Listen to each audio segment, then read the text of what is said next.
নমস্কার বন্ধুরা, আমার চ্যানেলে আপনাদের স্বাগত। আমি চপের ফুলুরি ঝাল করতে চলেছি। দেখুন, কড়াই তেল দিয়ে দিয়েছি, কালো জিরে দিয়ে দিচ্ছি। কালো জিরে দিলে টেস্ট হয়।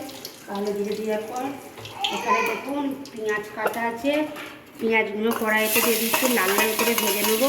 আর দেখুন চপ ফুলুরিগুলো আমি কেটে জল দিয়ে রেখেছি যাতে ভেতরে জলটা ডুবিয়ে। লাল লাল করে ভাজা হয়ে গেছে। টমেটো দিয়ে দিচ্ছি, টমেটোটা দিয়ে ভালো করে টমেটোটা ভেজে নেব।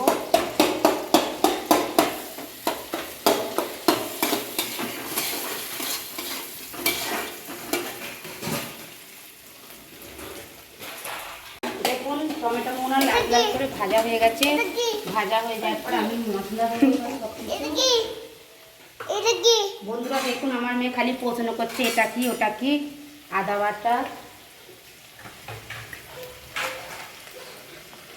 জিরে গুঁড়ো, হলুদ গুঁড়ো, এইটাতে আমি পোস্ত, সর্ষে আর আপনার কাশ্মীরি লঙ্কা গুঁড়ো দিয়ে আছে, দিয়ে দিলাম, দিয়ে কষিয়ে নেব ভালো করে। আর কাঁচা লঙ্কা বাটা আছে, নিয়ে মশলাটাকে ভালো করে কষিয়ে নেব।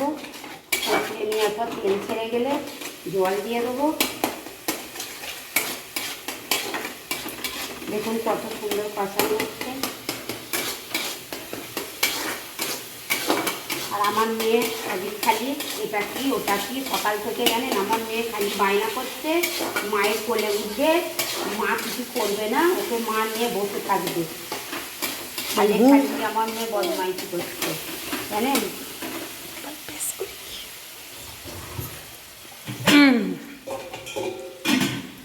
দেখুন কষানো হয়ে গেছে। কষানো হয়ে যাওয়ার পর আমি বাটিটা ধুয়ে জল দিয়ে দেবো। জল দিয়ে এটা ফুটে গেলে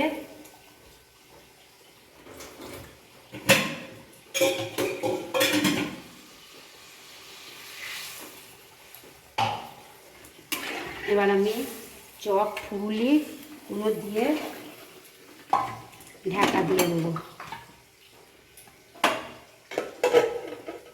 বন্ধুরা দেখুন চপ ফুলুরির ঝাল হয়ে গেছে আমার।